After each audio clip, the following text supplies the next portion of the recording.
এই চিন্তা করছে যদি জামাত ধরতে যায় তো পাগড়ি পরে যে জামাতের থেকে 70 গুণ নেকি বেশি, ওটা পাবো না। আর যদি নেকি নিতে যায় পাগড়ি আনতে যায় তাহলে জামাত পাবো না।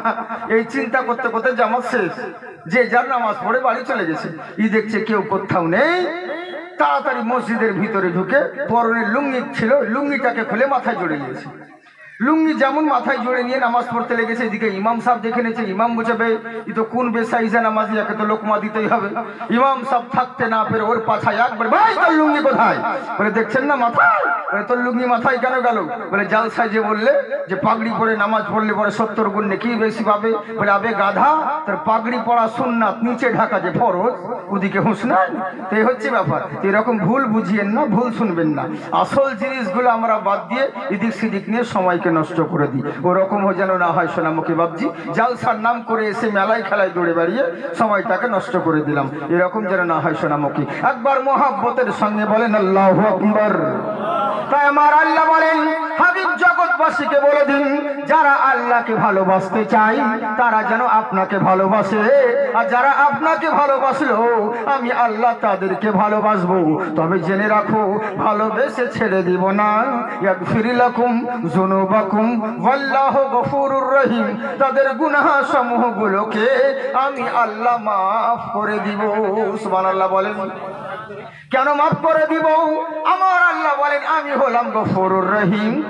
আমার মতন দয়াবান আর কেউ হয়নি, আর কেউ হতে পারবে না। একটা ছোট্ট কথাই বলে দিই, আল্লাহ কেমন রহমান, আল্লাহ কেমন দয়াবান। আচ্ছা বলুন তো দেখি, রুজির মালিককে, হায়াতের মালিককে, মৌতের মালিককে, সব কিছুর মালিক হলো আমার আল্লাহ। আচ্ছা বলেন তো দেখি, এবার যদি কোনো কুমির দাহার লোক হোক বা যে কোনো জায়গার লোক হোক, এরা যদি বলে হায়াতের মালিক রুজির মালিক আল্লাহ, আমারও সব জায়গায় আমিও একদিন রুজির মালিক হব। আচ্ছা বলুন তো দেখি, এটা সম্ভব হবে? কখনো নয়। ওরে মানুষ তো মানুষ, স্বয়ং নবী পর্যন্ত সম্ভব নয়। আল্লাহর রাসূল মুসা আলাইহিস সালাম আল্লাহকে আরজি করলেন, রব্বুল আলামিন আল্লাহু ইরযাকুন, তুমি রুজির মালিক আল্লাহ, সারা জগৎকে রুজি দান করো, সারা জগৎকে হায়াত দান করো, সারা জগৎকে তুমি রুজি ভক্ষণ করাও। কিন্তু আমার মনে সাজ জেগেছে আমি আল্লাহ একদিন তোমার বান্দাদেরকে রুজি দান করব। এবার করলো কি, আমি একদিন রুজির মালিক হব। আমার আল্লাহ বলছিলাম, দাঁড়াও মুসা, কি বলতে আছো তুমি? এটা তোমার দ্বারা সম্ভব নয়। বলে কেন সম্ভব নয়? বললে জেনে রাখো, কিছু কিছু জিনিস আমি আল্লাহ নিজের কুদরতি হাতে রেখেছি, কাউকে দিই নাই। আজ যদি আমি হাওয়া, অক্সিজেন, পানি ইত্যাদি যদি বান্দার হাতে ছেড়ে দিতাম, তাহলে হয়তো কুমির পাড়ায় পাড়ায় আজকাল হিংসা হিংসি যে জালসা হয়, এরা যদি ইচ্ছে করতো ভোট না দিলে বলতো ও শালাকে আমি পানি পান করাবো না, ও বেটাকে আমি এই দিব না, ওই দিব না, অক্সিজেন দিব না, সব তো পটল তুলে দিত। কিন্তু আল্লাহ বলেন, কিছু কিছু যেগুলো জরুরি জিনিস সেগুলো আমার কুদরতি হাতে রেখেছি, আমি কাউকে দিই নাই। তবে জেনে রাখো, আমি হলাম রুজির মালিক আল্লাহ। এই সিফাত কেবলমাত্র আমার দ্বারা সম্ভব, অন্য কারো দ্বারা সম্ভব নয়। হযরতে মুসা নবী বলছেন, মন দিয়ে শুনুন, যতক্ষণ বলবো লক্ষ কোটি টাকার চাইতে দামি জিনিস বলবো। কেন বলেন তো? আমরা সব সময় আসি না, কিন্তু যখনই আসি চেষ্টা করি যেন মূল্যবান কিছু কথা মানুষের ব্রেনে ঢুকিয়ে দিই। জালসা যেন মানুষ হেদায়েতের উদ্দেশ্যে আসে, যেন আপনাদের ব্রেনে কথাগুলো মনে থাকে। বুঝলেন বাবজি? এরই জন্যে আমার দরকার নেই যে আমাকে 2 ঘন্টা ধরে লেকচার বলতে হবে, আপনাদেরকে বিরক্ত করতে হবে। কিন্তু যতটুকু বলবো যেন আপনাদের ব্রেনে কথাগুলো থাকে, যতদিন বাঁচবেন যেন মনে থাকে, এই চেষ্টা করব। তবে মন দিয়ে শুনেন। একবার মহাব্বতে বলেন সুবহানাল্লাহ। হ্যাঁ, হযরত মুসা আলাইহিস সালাম বলে, আল্লাহ আমি জানি তুমি হলে রুজির মালিক আল্লাহ, এই সিফাত আর অন্য কারো দ্বারা সম্ভব নয়। কিন্তু জেনে রাখো, তুমি যদি চাও তাহলে তো কাউকে বানাতে পারো। পারে না বাবা? আল্লাহ যদি চাই সবাইকে সব রকম বানাতে পারে। কারণ আমার আল্লাহ বলছেন, শোনো, রুজির মালিক আমি আল্লাহ। তাই বলে এটা মনে করিও না তুমি ভাবছো ইনকাম করি বলে খেতে পাই, রোজগার করি বলে খেতে পাই। ইনকাম না করলে খেতে পেতাম না, রোজগার না করলে পেটের ভাত হয় না, এটা ভুল ধারণা। ওরে ইনকাম করলে, রোজগার করলে যদি খেতে পাওয়া যেত, মহান আল্লাহর পৃথিবীর বুকে এক রকম নয়, 84 লক্ষ রকমের প্রাণী বাস করে। তার মধ্যে একটা প্রাণী ইনকাম করে, রোজগার করে, সেটা হলো মানুষ। আর মানুষ ব্যতীত যত সৃষ্টি রয়েছে এরা ইনকাম করে না, রোজগার করে না। এদের আধার কার্ডও নেই, বিপিএল কার্ডও নেই, রেশন কার্ডও নেই, কিন্তু এদেরকে খাওয়ায় কি? আল্লাহ নামুল্লাহ, আল্লাহ খাওয়াই। তাই আমার আল্লাহ বলছে, বান্দা শোনো, রুজির মালিক আমি আল্লাহ, আমি রুজি দান করি, তবে রুজি ভক্ষণ পাও। আমি যদি না দান করি কখনোই রুজি জুটবে না। বলে কেমন করে? বলে আচ্ছা বলো তো দেখি, এই কুমির দাহার লোক, তুমি লক্ষ কোটি টাকার যদি মালিক হয়ে যায়, ওর বাড়ি হঠাৎ করে যদি 10টা মেহমান চলে আসে আর 10 জন এসে যদি 10 রকম খাবার চেয়ে বসে, বলুন বাড়িওয়ালার কি মেজাজ ঠিক থাকবে? কখনো নয়, বাড়িওয়ালার মেজাজ ঠিক থাকবে না। আমি এসে বলবো বিরিয়ানি খাবো, আমার ড্রাইভার আছে 2জন, ড্রাইভার বলবে না আমি বিরিয়ানি খাবো না, ফ্রাইড রাইস খাবো। আমার আগে নুরুল হক সাহেব আমার ভাই বক্তব্য রাখছিলেন, উনি বক্তা হয়তো এসে আপনাদেরকে বলবেন আমি খাসির মাংস খাবো। আর এক বক্তা জাহাঙ্গীর হুজুর, উনি হয়তো বলবেন আমি তোমাদের কাছে দুম্বার মাংস খাবো। জালসার কমিটি বলবে আজকে খিচুড়ি করব। সেক্রেটারি বলবে আমি চিনি মুড়ি খাবো। নানান জনা নানান রকম যদি খাবারের আবদার করে, বাড়িওয়ালা যতই করার প্রতি হোক, বলেন ওর দ্বারা কি জোগাড় করা সম্ভব হবে? হবে কি? একটু কথা বলেন, বুঝতে পারছেন তো? কখনো সম্ভব নয়। তাহলে চিন্তা করে দেখুন, যত বড়ই করার প্রতি, যত বড় আরাম প্রতি হোক, 10 জনের 10 রকম খাবার জোগাড় করা সম্ভব হবে না। কিন্তু আল্লাহ বলছে, বান্দারে একবার দুনিয়ার দিকে তাকিয়ে দেখো, নানান রকম সৃষ্টি আর নানান রকম খাবার। মানুষের খাবার হলো আলাদা, গরুর খাবার আলাদা, ভেড়ার খাবার আলাদা, দুম্বার খাবার আলাদা, আকাশের চিলের খাবার আলাদা, শকুনের খাবার আলাদা, কবুতরের খাবার আলাদা, মরুভূমির মুটের খাবার হলো আলাদা, জেব্রার খাবার আলাদা, জঙ্গলের পশু শিয়ালের খাবার আলাদা, বাঘের খাবার আলাদা, কুকুরের খাবার আলাদা, পুকুরের মাগুর মাছের খাবার হলো আলাদা, সমুদ্রের তিমি মাছের খাবার হলো আলাদা। যত রকম সৃষ্টি আর তত রকম খাবার, এরা কেউ ইনকাম রোজগার কিচ্ছু করে না। সকাল বেলায় খালি পেটে বেরিয়ে চলে যায়, আবার সন্ধে বেলায় উদার পূর্ণ হয়ে বাসায় ফেরত আসে। তোমরা বলো এদেরকে খাওয়াই কে? কোনো মোল্লা না তোমার আল্লাহ? কে খাওয়ায়? আল্লাহ খাওয়ায়। তাই তো আমার আল্লাহ পাক বলে, বান্দা শোনো, সবই আমার কুদরত রয়েছে। আমি আল্লাহ যাকে রুজি দান করি তাকে রুজি প্রদান করি। আলহামদুলিল্লাহি রাব্বিল আলামিন। তোমরা প্রশংসা করছো, সমগ্র জগতের মালিক মাওলা হচ্ছেন মা আল্লাহ, তামাম জগতের প্রতিপালক হলো রব্বুল আলামিন আর রহমানির রহিম। আল্লাহ যেমন সমগ্র জগতের মালিক, তেমনি আল্লাহ হলেন অতি দয়াবান, দয়াশীল। তাই বলে এটা ভেবে নিও না কাউ মানুষ জন্ম দিয়েছে বলে তাকে খেতে দিতে হবে বাধ্য হয়ে। আল্লাহর ওটা মজবুরি নয়, বান্দাকে সৃষ্টি করেছে বলে খেতে দিতে হবে। না না না, আল্লাহ কেন খেতে দেয়, কেন রুজি দেয়? আল্লাহর যে আরেকটা নাম আছে আর রহমানির রহিম। আল্লাহ অতি দয়াবান, দয়াশীল। তবে জেনে রাখো, আল্লাহর দয়া পেয়ে যা ইচ্ছে তাই করে নিবে, আল্লাহ বলে চিনবে না। জেনে রাখো, মালিক ইয়াউমিদ্দিন, এমন একটা দিন আছে কিয়ামতের দিন, যে দিন হিসাব নিকাশ হবে। 40 ঘন্টা, তোমাকে 24 ঘন্টা সময় দিয়েছে। 24 ঘন্টার মধ্যে কত ঘন্টা, কত মিনিট, কত সেকেন্ড দুনিয়ার কাজে কাটিয়েছো আর কত সেকেন্ড আল্লাহর কাজে কাটিয়েছো, সেই দিন পাই পাই তোমাকে হিসাব দিতে হবে। অত ছেলে খেলামো নয়। কোনো মানুষ স্বার্থ ছাড়া কোনো কাজ করে না, এক পা চলে না। তুমি কি ভেবে নিয়েছো আল্লাহ এত বড় দুনিয়া সৃষ্টি করেছে, তোমাদেরকে সৃষ্টি করেছে ছেলে খেলামো করার লেগে, মেলায় ঘুরে বেড়ার লেগে? না না না, আল্লাহ সৃষ্টি করেছে আল্লাহর উদ্দেশ্যের জন্য। এরই লেগেই বলি, বান্দারে দুনিয়ায় যত ছুটে বেড়াও না কেন, একদিন মরতে হবে। আর তোমাকে আল্লাহর দেওয়া সময় নষ্ট করেছো, এর জন্য পাই পাই হিসাব দিতে হবে। তাই আমার আল্লাহ বলেন, ওই জন্য কিছু কিছু সিফাত আমি আল্লাহ নিজের হাতে রেখেছি, অন্য কাউকে দিই নাই।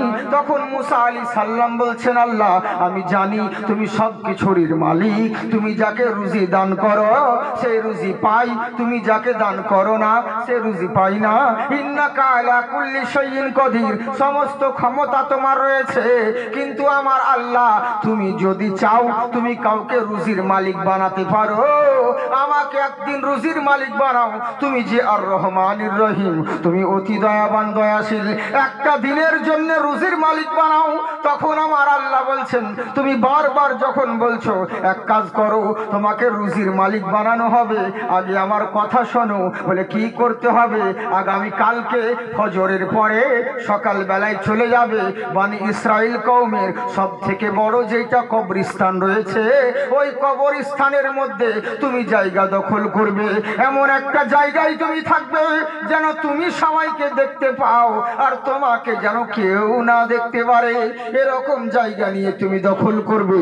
হযরতে মুসা আলাইহিস সালাম বলছেন ঠিক আছে। বলে তাহলে সন্ধ্যেবেলায় সারাদিন কবরস্থানে থাকবে, সন্ধ্যেবেলায় তুমি তুর পাহাড়ে আসবে, তখন দেখবো তোমাকে রুজির মালিক বানানো যায় কিনা। আচ্ছা বলবো তো, শুনবেন আপনারা? শুনবেন তো আপনারা? হ্যাঁ হ্যাঁ, বাবা আপনারা ভালো মানুষ গো। কারা কারা শুনবেন না হাত উঠান। সবাই শুনবে, যাকে আপনারা চালাক মানুষ, ভালো মানুষ। আর আমরা তো ভালো মানুষ গো, আমরা হচ্ছে আশরাফুল মাখলুকাত, আমরাই তো সর্বশ্রেষ্ঠ মানুষ, শুধু জুতো চুরি করি তাই, বাকি আমরাই তো ভালো।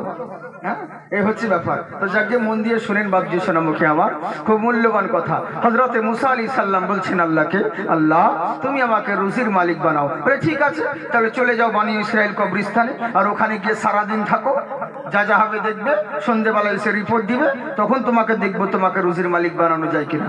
আল্লাহু আকবার, আল্লাহু আকবার। হযরতে মুসা আলাইহিস সালাম চলে গেলেন। চলে গিয়ে বনি ইসরাইল কওমের সব থেকে যেটা বড় কবরস্থান, ওই কবরস্থানে গিয়ে উনি একটা এমন একটা ঝোপের জায়গাতে, মানে গাছের উপরে উঠলেন, ঝোপ গাছ, উনি সবাইকে দেখতে পাবেন কিন্তু কেউ যদি চায় ওনাকে দেখবো তো কেউ দেখতে পাবে না, এরকম একটা উঁচু জায়গায় উনি দখল করলেন। ওই জায়গায় গিয়ে বসে পড়লেন। সকাল থেকে বসে আছে, সকাল থেকে বেলা হয়ে গেল, দুপুর হয়ে গেল। দুপুরের পর চিন্তা করছেন কি করব আল্লাহ, কি ব্যাপার বুঝলাম না, তোমার যদি কিছু হিকমত দেখানোর ছিল আমাকে লোকালয় পাঠাতে পারতে, তোমার যদি কিছু কারিশমা দেখার ছিল যেখানে লোকজন বাস করে সেই জায়গায় পাঠাতে পারতে, গ্রামে পাঠাতে পারতে, গঞ্জে পাঠাতে পারতে, কিন্তু কবরস্থানে কেন পাঠালে? এখানে তো কোনো কাজ দেখছি না, মানুষ আসছে আর এসে মাটি দিয়ে লাশ দাফন করে চলে যাচ্ছে, আর তো কোনো কাজ নাই। কবরস্থানে তো কেউ লুডো খেলতে যায় না, তাস খেলতে যায় না, মানুষকে দাফন করতে যায়। তাহলে আল্লাহ তোমার কিছু দেখানোর যদি ছিল অন্য জায়গায় পাঠাতে পারতে, এখানে কেন পাঠালে? কিন্তু উপায় নাই, আল্লাহ বলেছে সন্ধে অবধি থাকতে হবে, সূর্য ডোবা অবধি থাকতে হবে। থাকি দেখি আর একটু সময় হয়ে যাক। আসর হয়ে গেল, এবার মনে মনে চিন্তা করলো নেমে পড়ি, সন্ধে হব হব লেগেছে। যেমন নামতে যাবে তেমনি দেখছে দূর থেকে একটা মানুষ দৌড়িয়ে চলে আসছে ওই কবরস্থানের দিকে। যেমন কবরস্থানের দিকে হাজির হয়ে গেল, মুসা আলাইহিস সালাম চিন্তা করছেন এই বেটা এত দৌড়ায় কেন? নিশ্চয় কোনো জিনিস হারিয়ে দিয়েছে, মাটি দিতে এসে কোনো জিনিস হারিয়ে ফেলেছে, এটাই কোনো কারণ হবে, না হলে তো এত দৌড়াতো না, নিশ্চয় কারণ আছে। এই বলে চিন্তা করতে লাগলেন, দেখি কি করে, আর একটু বসি, ওর ক্যালমাটা দেখি কি করে, ওর কীর্তিটা দেখি কি করে, ওর কর্মটা দেখবো, তারপর এখান থেকে যাব। এবার করলো কি, দৌড়িয়ে কবরস্থানের দিকে হাজির হয়ে গেল। হাজির হওয়ার পরে ওই কবরস্থানে কিছুক্ষণ আগে আসরের পরে সব থেকে মক্কায় বনি ইসরাইল কওমের সুন্দরী মহিলা যাকে দাফন করা হলো ওই কবরস্থানের কাছে এসে গিয়ে দাঁড়ালো। মুসা আলাইহিস সালাম চিন্তা করছেন নিশ্চয় একে মাটি দেওয়ার সময় কিছু ভুলে গিয়েছে, গুরুত্বপূর্ণ জিনিস এরই লেগে এসেছে, আর নইলে মাটি দিতে পারেনি, তাই লাস্টে বেলায় এসছে, এই চিন্তা করছেন। কারণ আমরা যে কোনো মানুষ টুপি পরে জুম্মার দিন আজান দিল, টুপি পরে রাস্তার দিকে মসজিদের দিকে যাচ্ছে, তার মানে বুঝে নিতে হবে বেটা হয় নামাজ পড়তে যাচ্ছে, নইলে কারো জুতো চুরি করতে যাচ্ছে। না সিন্নি লেগে যাচ্ছে, যে কোনো একটা ব্যাপার হবে, কিছু তো একটা ব্যাপার হবে, ও তো শুধু শুধু বেড়াবে না, কিছু একটা উদ্দেশ্য আছে। মুসা আলাইহিস সালাম চিন্তা করছেন নিশ্চয় ওর কোনো জিনিস হারিয়ে গেছে, এইভাবে আর না হয় বেটা কাফন চোর হবে। দুটোর মধ্যে একটা। আল্লাহ আল্লাহ, উনি দূর থেকে দেখতে আছেন, গাছের উপর থেকে ফলো করে দেখতে আছেন। এবার করলো কি, ওই বান্দাটা যেই তাকে দাফন করা হলো ওই কবরের মাটিগুলোকে সরাতে লেগেছে। সরানোর পরে বাঁশগুলোকে সরিয়ে দিল, কবরস্থানে নেমে গেল। কবরে নামার পরে এবার করলো কি, ওই মহিলার শরীর থেকে কাফনটাকে উপরে ফেলে দিল। মুসা আলাইহিস সালাম চিন্তা করছেন আমার আইডিয়াটা তাহলে ঠিক আছে, ইবাটা কাফন চোর হবে, নিশ্চয় কাফন চুরি করতে এসেছে, এই চিন্তা করতে লাগলেন। কিন্তু আল্লাহ আল্লাহ, যা ভেবেছিলেন সেটার উল্টো হয়ে গেল। কি করলো সেই নাফরমান বান্দা, এমন কুকীর্তি করতে লাগলো, ওই যাকে সুন্দরী মহিলা যাকে দাফন করা হলো ওই মুর্দা লাশের সঙ্গে জেনায় লিপ্ত হয়ে গেল, কুকর্ম লিপ্ত হয়ে গেল, বুঝেছেন? যেমন ওর খারাপ কাজে লিপ্ত হয়ে গেল।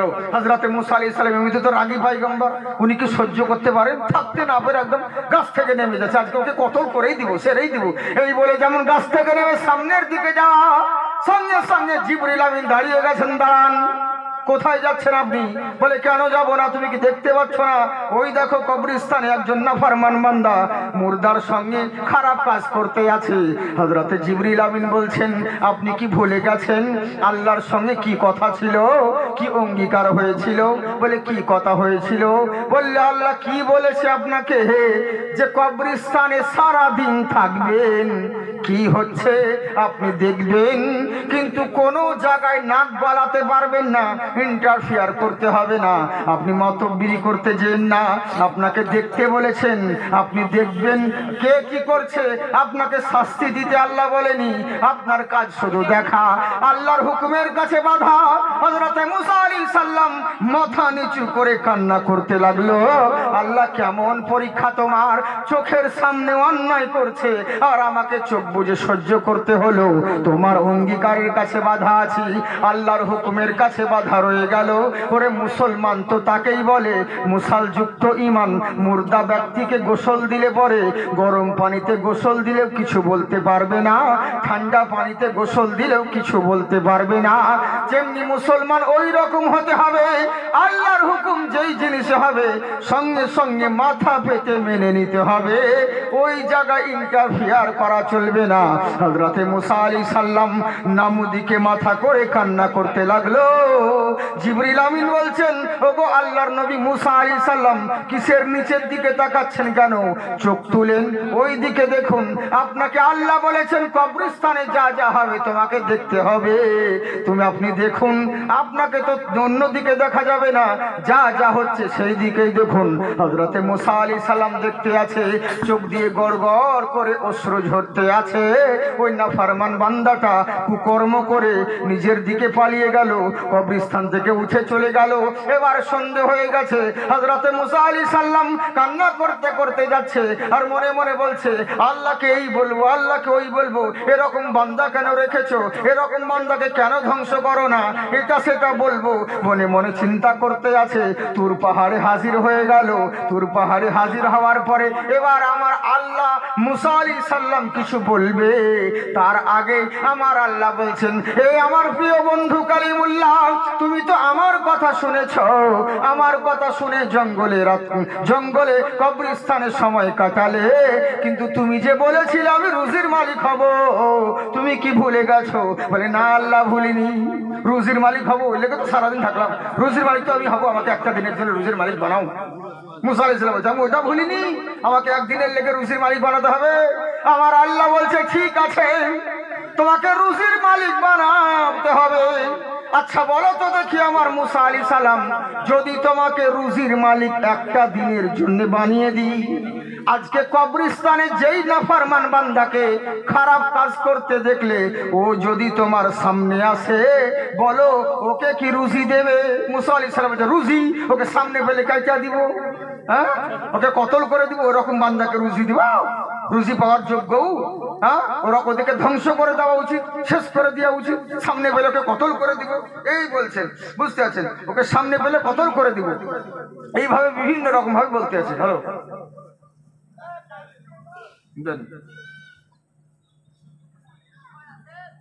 তাই নাকি? আচ্ছা বেশ ঠিক আছে, বলে দেবো।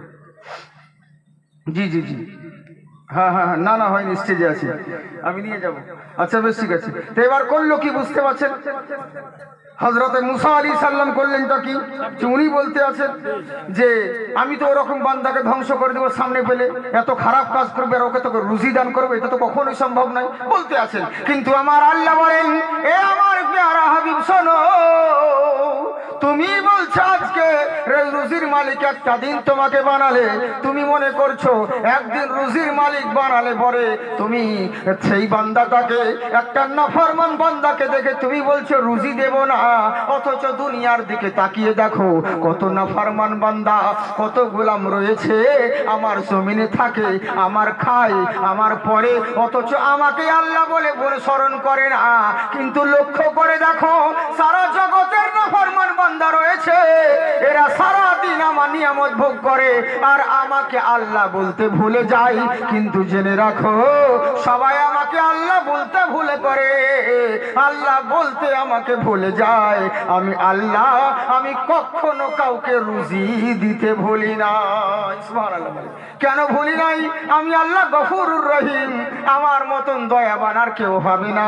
তাই তো আমার আল্লাহ বলেন, হাবিব গো আপনি জগৎকে বলে দিন যারা আল্লাহকে ভালোবাসতে চায় তারা যেন আপনাকে ভালোবাসে, যারা আপনাকে ভালোবাসলো আমি আল্লাহ তাদের ভালোবাসবো, এবং তাদের ইহ জগৎ পর জগৎ আমি গুনাহ সমগুলোকে আমি আল্লাহ মাফ করে দিব, কারণ আমি হলাম গফুরুর রহিম।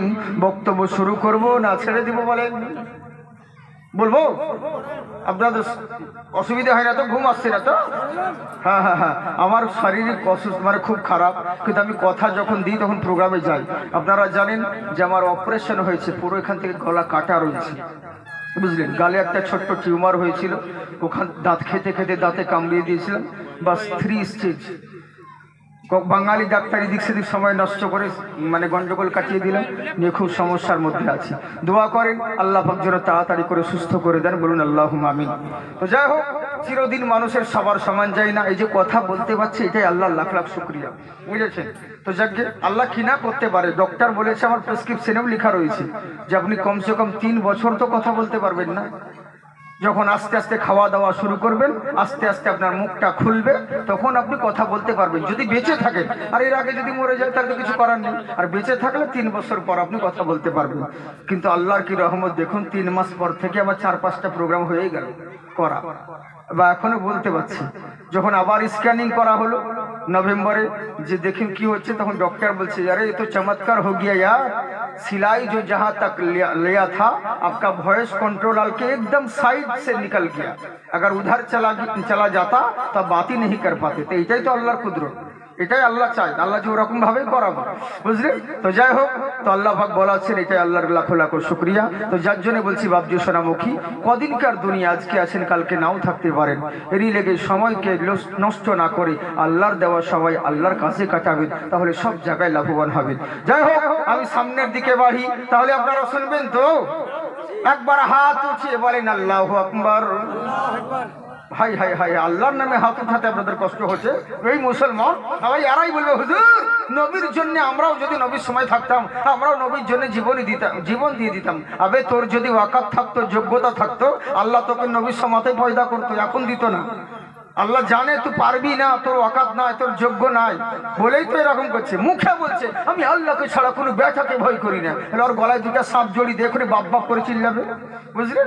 মুখে আমরা সব বলি তো, কিন্তু কাছে কিছু নাই। নবীর জন্য জীবন দিয়ে দিব, আবার নবীর লেগে একটা রাত কুরবানি করতে পারবো না। এই তো হচ্ছে আমরা মুসলমান। আমি যখন বোলপুরে তারাই পড়াতে যাই প্রথম, তো সবাই আমার লেগে বলছে কি জানি, যে জাকির সাহেবের জন্য জান দিয়ে দেবো। আমার লেগে বলতো, আমাদের এখানে বহুত ইমাম এসছে, হাফিজ এসছে, কিন্তু জাকির সাহেবের মতন কেউ হবে না, কারণ ইনার যা তালাফুজ, ইনার যা স্পিডে তারাই পড়ানো দারুণ, খুব ভালো, সবাই আমার প্রশংসা করছে। এক একজন বলতো যে জাকির সাহেবের লেগে আমি জান দিয়ে দিব। তো কেমন জান দিয়ে দিব জানেন, যে এত ভালোবাসতো যে আমার পাশে বসে চা খেয়ে তাহলে নিজের চায়ের দাম দিয়ে পালাতো, কোনোদিন আমাকে এক কাপ চায়েরও দাম দেয়নি, আবার বলতো আমার লাগে জান দিয়ে দিব। তো এই হচ্ছে ভালোবাসা, আমরা বুঝলেন তো, শুধু মুখের ভালোবাসা, ওরকম যেন না হয়। একবার দুই হাত তুলে বলেন আল্লাহু আকবার। মাশাআল্লাহ।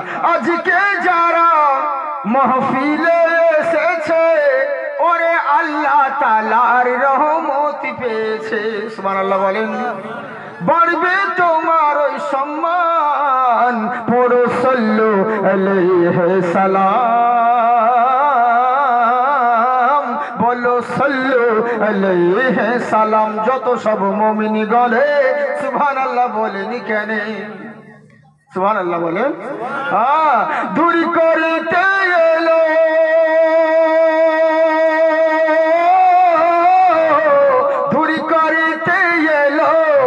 তিন দুঃখীর জ্বালা, এলো মক্কায় মোদের নবী কমলিওয়ালা।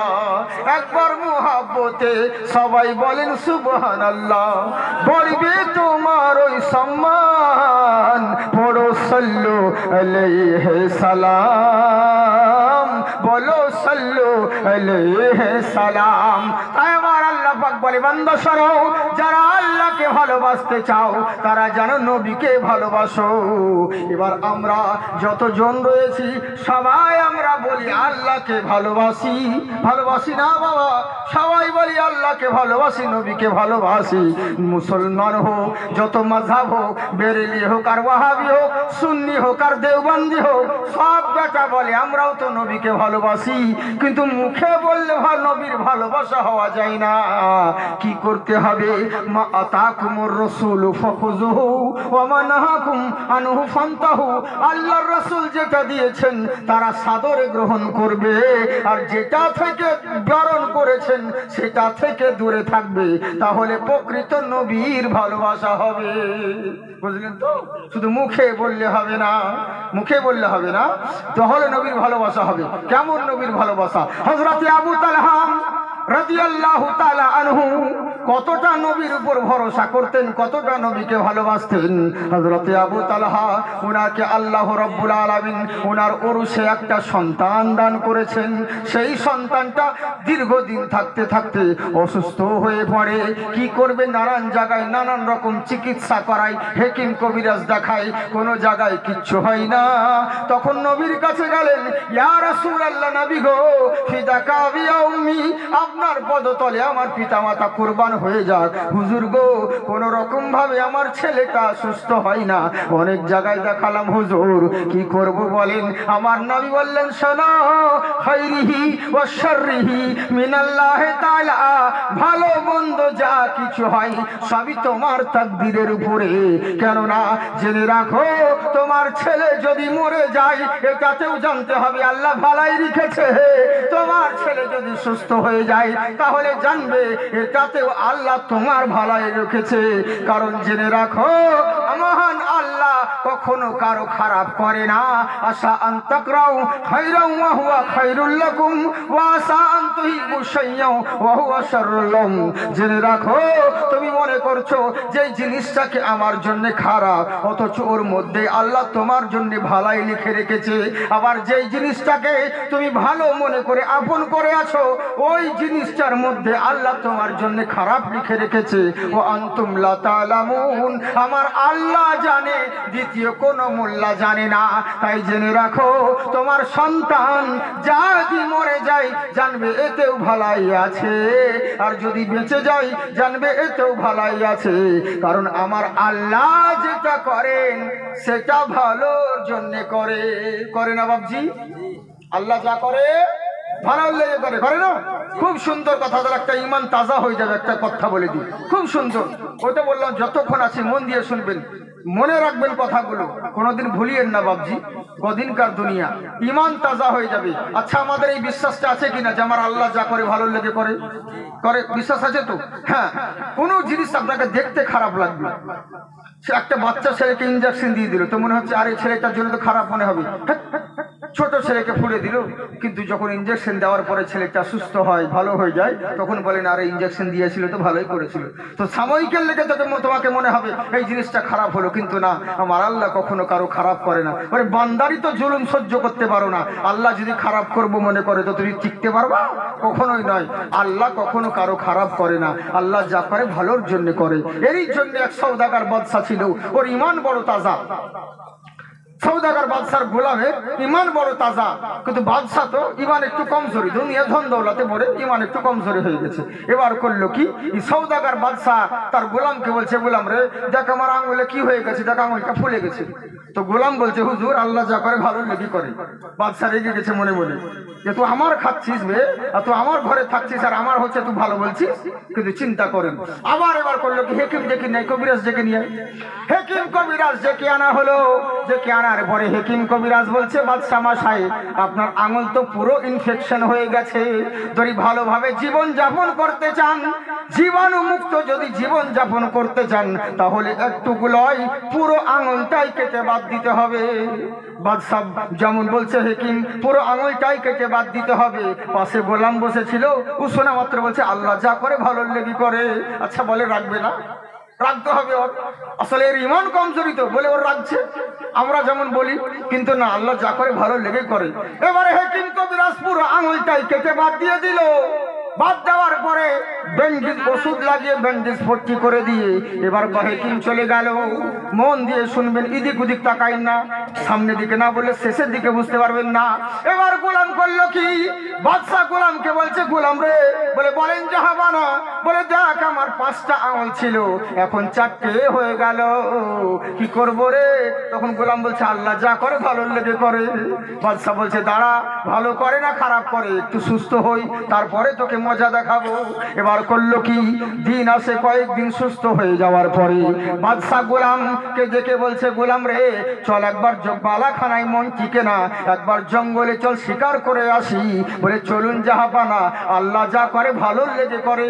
মানে ওর কথা শুধু ওইটাই ছিল, আল্লাহ যা করে ভালো লেগে করে, আল্লাহ যা করে ভালো লেগে করে, আল্লাহ যা করে ভালো লেগে করে, শুধু এটাই সবসময় বলে বেড়াতো। চলুন হুজুর। বাদশা মনে মনে বলছে ভালো করে না খারাপ করে, চল তোকে বুঝাবো। জঙ্গলে জঙ্গলে চলে গেল। জঙ্গলে যাওয়ার পরে এবার যখন শিকার করতে লেগেছে জঙ্গলের মধ্যেখানে, তখন দেখতে পেলো একটা কুয়া। আপনার কি বলেন, কুয়া বলেন নাই তারা বলেন একই জিনিস, যাকে বলে চাল ভাজা তাকে বলে মুড়ি, যেই ছোট থাকে ওরাই হয় বুড়ি। এক এক জায়গার বলি, এক এক জায়গার গালি, ওই লেগে আমরাও যেমনি করি তেমনি চলি, বুঝতে পারছেন তো? এরই জন্য একটু মন দিয়ে শুনবেন বাবজি। কুয়া কুয়া দেখতে গেল। বাদশা গোলামকে বলছে, গোলাম রে একবার দেখ তো কুয়াতে পানি আছে কিনা। এবার বাদশা করলো কি, বাদশার কথা শুনে গোলামটা কুয়ার ভিতর পানি আছে কিনা এই বলে উবুড় হয়ে যেমন দেখতে গেছে, বাদশা খাপ করে পা দুটোকে ধরে কুয়ায় ফেলে দিয়েছে। যেমন কুয়ায় ফেলে দিল, গোলামটা কুয়ার মধ্যে পড়ছে, তবু বলছে আল্লাহ যা করে ভালো লেগে করে। সুবহানাল্লাহ। গোলাম বাদশা চিন্তা করলো ভালো করে না খারাপ করে, এবার বুঝবি ঠেলা, বুঝ। এবার কুয়ার ভিতরে পড়লি। বাদশা চলে গেল জঙ্গলে শিকার করতে করতে সন্ধে হয়ে গেল।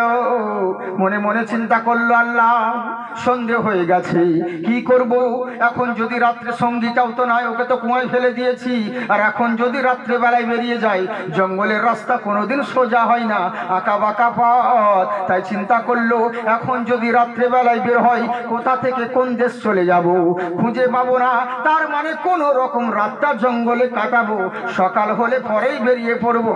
এই চিন্তা করে এবার গোলাম করলো কি, কোন রকম ভাবে জঙ্গলে রাত ঘোড়াটাকে বাঁধলো গাছের গোড়ায়, বাঁধার পরে গাছের উপরে উঠে গেল রাত কাটাবার জন্যে। আর ওই সময় কিছু ডাকাতের দলরা ওই জঙ্গলের পথ দিয়ে আসতেছিল। জঙ্গলের পথ থেকে আস্তে আস্তে ওদের সামনে লাইটের ছটায় ঘোড়া দেখতে পেল। বলে কার ঘোড়া রে? কারো হারিয়ে গেছে নাকি? কেউ বলছে হুজুর জঙ্গলে রাস্তা হারিয়ে ফেলেছে, তাই মনে হয় চলে এসেছে। আবার কেউ বলছে না না না, হয়তো কাউরি বাড়ি থেকে ছুটে জঙ্গলে পালিয়ে এসেছে, হারিয়ে গেছে। কিন্তু ডাকাতের যে সর্দার ছিল সে বলছে তোরা চুপ কর, ই ঘোড়া হারিয়েও যায়নি, কারো বাড়ি থেকে পালিয়েও আসেনি। যদি হারিয়ে যেত আর পালিয়ে যেত তাহলে এই ঘোড়াটাকে বাঁধলো কেন গাছের গোড়ায়? গাছের গোড়ায় যখন বাঁধা রয়েছে তার মানে নিশ্চয় কেউ আছে। এবার দেখ চারিদিকে লাইট মারি, চারিদিকে লাইট মারছে, কেউ কোথাও নাই। উপরের দিকে লাইট মারলো, গাছের উপরে যেমন লাইট মেরেছে, দেখছে সাদা ধপ দিয়ে মানুষ বসে আছে, সৌদাগার বাদশা, তো শরীর স্বাস্থ্য ভালো, নাম লাইট চুপ করে বসে আছে। হ্যাঁ, ডাকাত নাম গাছ থেকে নামা হলো, আস্তে আস্তে করে কট করে নামছে। খেলার নাম বাবাজি, কে বাবা তোমরা, কে বাবা তুমি, কি হয়েছে বলো, এমনি করে কথা বলছে সৌদাগার বাদশা। এখন বিপদে পড়ে ডাকাতদেরকে বলছে, কে বাবা তোমরা কি করছে, মানে আমরা ওরকম করি তো, বিপদে পড়ি যখন তখন আল্লাহকে ডাকে, তার আগে লাগে, তার আগে তো আল্লাহকে ভুলি নাই। অন্য সময় এখন এনআরসি যখন হলো বা অন্যান্য কিছু, তখন মুসলমানরা বাপরে বাপ, করোনার সময় মৌলবি নিষেধ করা সত্ত্বেও মসজিদে কারগিলের মতো ভিড় লাগাছে গো। আর যেমন করোনা পালালো তেমনি মুসল্লি হওয়া হয়ে গেল, এই তো হচ্ছে ব্যাপার। আবার এরাই তখন বলছে, হুজুর আল্লাহ যা করে কি সেটাই মেনে নিতে হবে। কেন এখন কেন বলছো? তখন আল্লাহ মনে ছিল না যে আজান দিচ্ছে মসজিদে, রুজির মালিক আল্লাহ, চল আল্লাহ কপালে রুজি থাকলে রুজি দিবে, আগে নামাজটা পড়ে আসি। তখন মনে থাকে না আল্লাহর কথা, এখন দেওয়ালে পিঠ থেকে গেছেন, এখন বলছে আল্লাহ ছাড়া কেউ রুখবে, এখন মরো ঠেলা। অনেকজন আমাদেরকে বলেছিল এনআরসির সময় যে জাকির ভাই, আমি বলো ভাই, বলে এনআরসি যদি কোনোদিন ভারতে হয় তো তোমাদের মুসলমানদের অবস্থা খুব খারাপ হবে, টুপিওয়ালা দাড়িওয়ালাদের বেশি বিপদ। বললাম কেন বিপদ? বলে তোমাদের টুপি দাড়ি আছে, তোমাদের লেভেল দেখে সরকার দেখে নিবে, মুসলমান সোজা ডিটেনশন ক্যাম্পে ভরে দিবি। বলে আমাদের থেকে বিপদে তোরা বেশি আছিস। বলে কেন? বলে শোন, আমাদের টুপি দাড়ি লেভেল দেখে চিনে নিবে যে আমরা মুসলমান, তারপর ডিটেনশন ক্যাম্পে দিবে। কিন্তু জেনে রাখিস আমাদের থেকে তোরা বেশি বিপদে আছে, কারণ আমাদের তো লেভেল দেখে চিনে নিবি, আর তোদের যতক্ষণ তোকে ন্যাংটো না করবে তো ধরাই পড়বি না, হিন্দুরা মুসলিম। হ্যাঁ, তো লেভেল নয় কিছু মুসলমানের। তাহলে বুঝ ফেরা কার বেশি বিপদ, আমার না তোর। জেনে রাখিস কাউকে তাড়তে হলে আগে নিজেকে ধরতে হয়। যে মালিক হিরো করতে পারে তাকে জিরো করতে পারে, তাই তো ভাবছি, হিরো করতে পারে, জিরো করতে পারে। আমার ইন্টারনেটে শুনেছেন বহুত পুরাতন কথা, আজকাল আমাদের নেতা মেম্বাররা তারা ভেবে নিয়েছে আমরা মরবই না, পাশে বডিগার্ড আছে তো কিছু হলে তো ধাঁধা করে উড়িয়ে দিবে।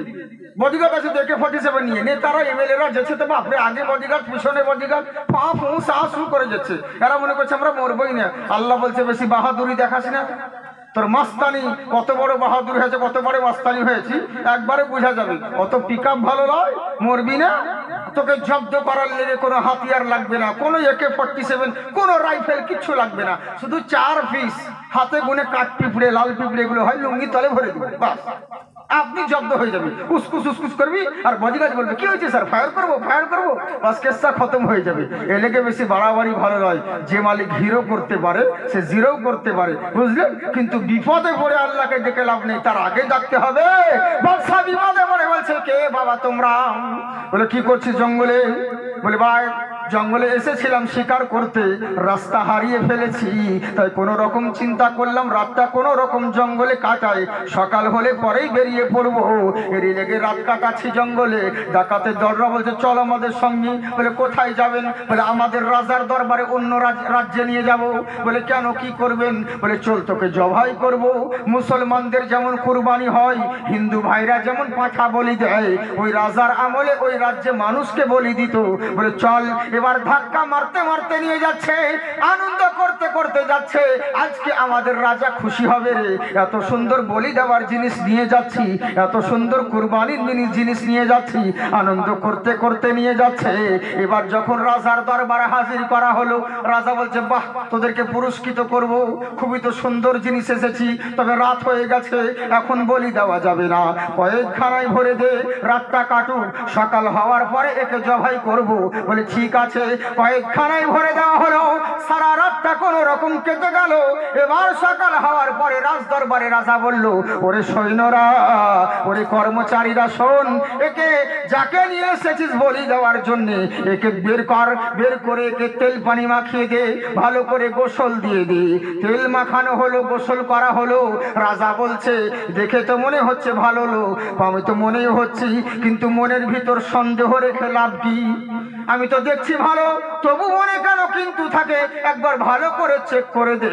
আমাদের যেমন খুঁত থাকলে কুরবানি হয় না, ওদের তেমনি খুঁত থাকলে বলি দেবে না, জবাই করবে না। বলে একবার চেক করে দেখ। সৈন্যরা বলছে হুজুর ভালোই তো আছে। বলে দেখতে তো পাচ্ছি ভালো আছে, তবু মনে কেন সন্দেহ থাকে?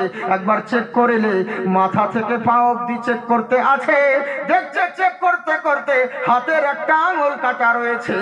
রাজার দরবারে খবর গেল, রাজা মশাই যাকে আমরা নিয়ে এসেছি তার আপনার তো পুরো আঙুল কাটা, 5টা আঙুল থাকে, এর তো 4টে আঙুল রয়েছে। রাজা বলছে কখন জন্মগত নাকি? বলে না হুজুর জন্মগত নয়। বলে কখনকার? বলে আঙুল দেখে মনে হচ্ছে রিসেন্ট কিছুদিন হলো কাটা। বলে তাই নাকি? বললে হ্যাঁ। বলে 1 ইঞ্চি না 2 ইঞ্চি? বলে 1-2 ইঞ্চি নয়, পুরো আঙুলটাই কাটা রয়েছে। বলে তাই নাকি? বললে হ্যাঁ। বলে তাহলে তো জবাই করা যাবে না, বের করে দে। লাত মেরে বাদশা সওদাগরকে যখন বের করে দিল, উবুর হয়ে জমিনে পড়ে কান্না করতে লাগলো।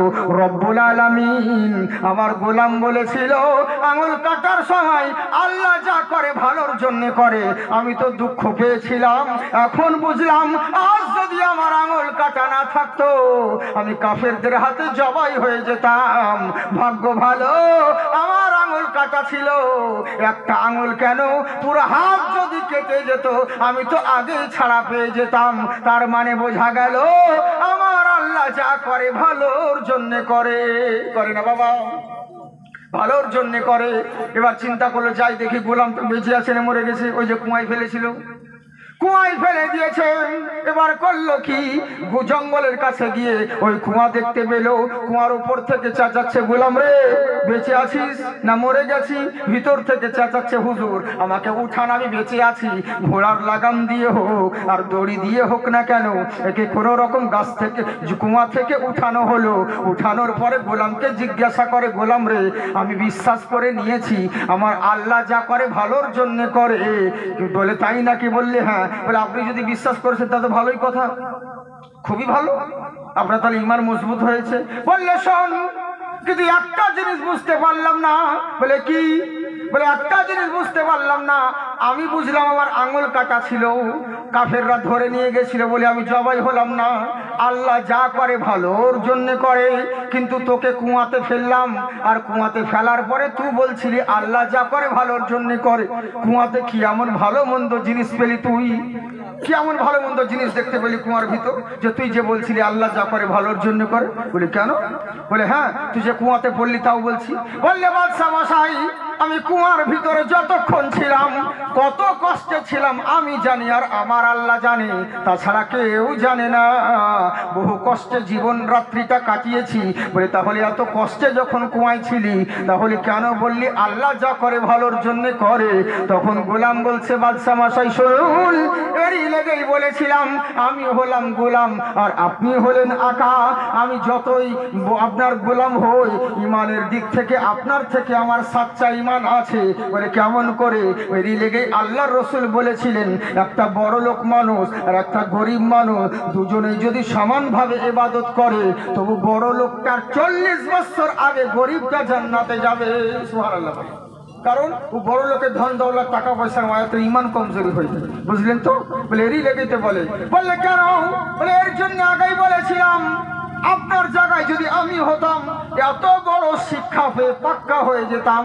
আপনি ধাক্কা খাওয়ার পরেও দীক্ষা নিলেন না, ঠুকুন খাওয়ার পরে চিকন হতে পারলেন না, এত বড় শিক্ষা পাওয়ার পরে আপনি শিক্ষা নিলেন না। বলে কেমন কথা বলছি?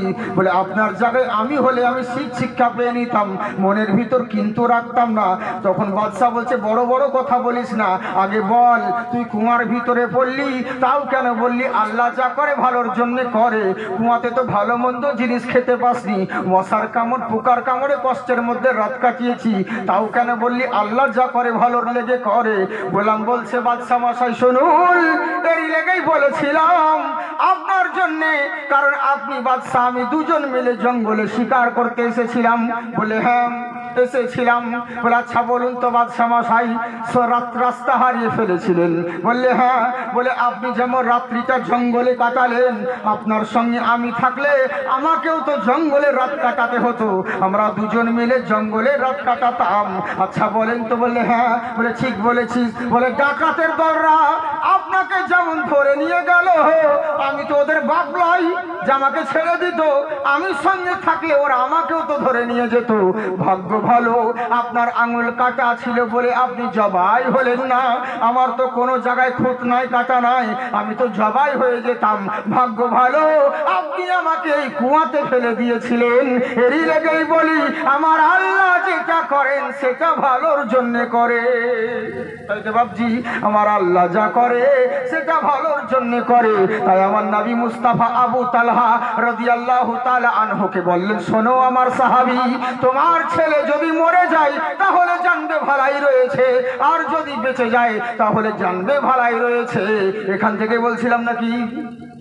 হ্যাঁ, সামনে বলবো না ছেড়ে দিব বলেন? বুঝলবে কতক্ষণ বলবো বলেন? সারা রাত? হ্যাঁ, বাবার মাল তো সারা রাত চালাতে। জি জি জি, আল্লাহ আপনাদের জাজবাত ভালো রাখুক। সোনামুখী বাপজিরা, ভাইরা আমার যারা রয়েছেন, হ্যাঁ, আমি তাড়াতাড়ি আপনাদের বেশি সময় নষ্ট করি না। আপনাদেরকে প্রথমে বলেছি, দেখছেন তো, আমি সালাম দেওয়া মাত্র বক্তব্য স্টার্ট করে দিই। আমি বেশি করে বক্তব্য রাখি না তো। হ্যাঁ, কি দরকার 2 ঘন্টা 3 ঘন্টা বক্তব্য রাখার? 1 ঘন্টা বলবো, 1.5 ঘন্টা বলবো, কিন্তু ওতেই যেন কাজ করি, বুঝলেন না? আমার শারীরিক প্রবলেম, আর আমি কোনো জায়গায় বলি না, আমার রেকর্ড আছে। আর আমি বলেছিলাম যে আমাকে 12:30টার মধ্যে ছেড়ে দিলে খুব ভালো হয়, কিন্তু দেখুন 12:30টা বেজেই গেছে, কি করব? হ্যাঁ, তো যে চিন্তা নেই, তা আমার কাজ হচ্ছে ওটাই। ওটা আপনাকে আগেই বলেছি, 3 ঘন্টার কাজ 1.5 ঘন্টায় করবো, কোনো চিন্তা নেই, বুঝলেন? আর যদি বলেন ওই রকম ভাবে, আচ্ছা বলেন তো দেখি, আমি যদি 10টা লম্বা লম্বা গজল বলি, ওখানে তো 1 ঘন্টা চলে যাবে, তাহলে ওয়াজ করবো কখন? হ্যাঁ, ধীরে ধীরে যদি বলি তাহলে কিন্তু অনেক সময় লাগবে। যদি জীবনী ধরে নিই, হ্যাঁ, তাহলে তো অনেক সময় হয়ে যাবে, কিন্তু ওরকম ভাবে সময় নষ্ট করবো না, বুঝলেন তো? খুব মূল্যবান কথা, মন দিয়ে শুনেন। একবার হাত উঠিয়ে বলেন আল্লাহু আকবার। হ্যাঁ, মাশাআল্লাহ, জিন্দাবাদ থাকুন, আল্লাহ আপনাদেরকে আবাদ রাখুক। তাই এবার কি বলছে দেখুন, তাই বলছে, শোনো, আমার নবী মুস্তাফা যেমন বললেন, হযরতে আবু তালহা রাদিয়াল্লাহু তাআলা আনহু বাচ্চাকে কোলে করে নিয়ে বাড়ির দিকে রওনা হচ্ছেন। এখনো সময় করলো তা কি, রাস্তায় যেতে যেতে ইহুদি বলতে আছে, এই আবু তালহা শোনো, বলে কি হয়েছে? বলে কেন, কোথায় গিয়েছিলে? বলে নবীর দরবারে। বলে নবীর দরবার কি ছাড়তে পারো না? নবীর দরবারে কি এমন মধু রয়েছে, নবীর দরবারে কি এমন মজা রয়েছে? বললে শোনো গো, আমার নবীর মতন, নবীর জন্য সমস্ত কিছু পেয়েছি, জীবন চলে যায় তো রাজি, কিন্তু বেঁচে থাকাকালীন নবীর দরবার কোনোদিন ছাড়বো না। সুবহানাল্লাহ বলে, নবীর দুয়ার কোনোদিন ছাড়বো না। বলে কেমন করে? ওই নবী কোন নবী? বলে শোনো গো, আমার নবী সমগ্র জগতের জন্য নবী, সমগ্র জগতের জন্য রহমত। বলে কেমন করে? বলে শুনে রাখো, আমার নবীর যাকে যদি সাড়া দিতে পারো, তোমরা সব জায়গায় লাভবান হবে। বলে তাই নাকি? বললে হ্যাঁ। বলে কোথায় আছে? বলে কোরআনে আছে। বলে কোরআনের কথা মানবো না, ওই কোরআন তো মুসলমানদের জন্য নাজিল হয়েছে। বললে ভুল ধারণা, জেনে রাখো, কোরআন মাজিদ শুধু মুসলমানদের জন্য নয়, আল্লাহর যত সৃষ্টি রয়েছে সকল সৃষ্টির জন্য হেদায়েতের বাণী হয়ে নাজিল হয়েছে। বলে তাই নাকি? বললে হ্যাঁ। বলে একটু কোরআন শোনাও। হযরতে আবু তালহা কোরআন পড়তে আছেন। শুনে রাখো, লাকাদ জাআকুম রাসূলুম মিন আনফুসিকুম আজিজুন আলাইহি মা আনিতুম হারিসুন আলাইকুম বিল মুমিনিনা রাউফুর রহিম। কেমন করে চলবে, কেমন করে খাবে, জীবন ব্যবস্থা কেমন হবে, চলন বলন কেমন হবে, তোমার জন্য আল্লাহর রাসূল হলো জেরক্স কপি। নবীর আদর্শকে মানতে পারলে তোমরাই হবে জান্নাতি। এই দেখো কোরআনে রয়েছে, কোরআন পড়তে আছে, ইহুদি শুনতে আছে। কেন শুনবে না, আর কেনই ভালো লাগবে না? দুনিয়াতে আছে যত মধু আর চিনি, সব থেকে মিঠা হলো কোরআনের বাণী। সুবহানাল্লাহ বলেন। কোরআন শুনতে আছে, এবার ইহুদি বলল ওই কোরআনের কথা মানবো না। তখন আবু তালহা বলছে, শোনো, কোরআনের কথা মানবে না? কেন মানবে না? বলে কোরআনের কথা মানবো না। আজকে আমাদের অনেক মানুষ আছে, হিন্দু ভাইরা, জৈন ভাইরা, খ্রিস্টান, গৌতম বুদ্ধ, সনাতন যত ধর্মাবলম্বী রয়েছে, এরা সবাই বলে কোরআনের কথা কেন মানবো, কোরআনের কথা মানবো না। ঠিক আছে, মানিও না, কিন্তু জেনে রাখো, তোমার ধর্মগ্রন্থ খুলে দেখো, প্রত্যেকটা ধর্মগ্রন্থে আমার ইসলামের কথা পাবে। বলে কেমন করে? আজকে তোমরা বলছো মসজিদে আজান দিতে দেব না, মসজিদের মাইক ফেলে দিব। আজকের দিনেও কিতেশ্বরীতে ঝামেলা লেগে গেছে, কিসের জন্য? বলে 5 ওয়াক্ত আজান দিচ্ছে, আমাদের অসুবিধা হচ্ছে, আজানের কারণে ঘুমের ডিস্টার্ব হচ্ছে, আজান দেওয়া বন্ধ করতে হবে, আর নইলে মাইকে দেওয়া বন্ধ করতে হবে। এক একজনা এক এক রকম কথা বলে, কিন্তু এরা জানে না আজানের কথা ওদের ধর্মগ্রন্থে রয়েছে। বলে কোথায়? উঠাও বেদ বলো।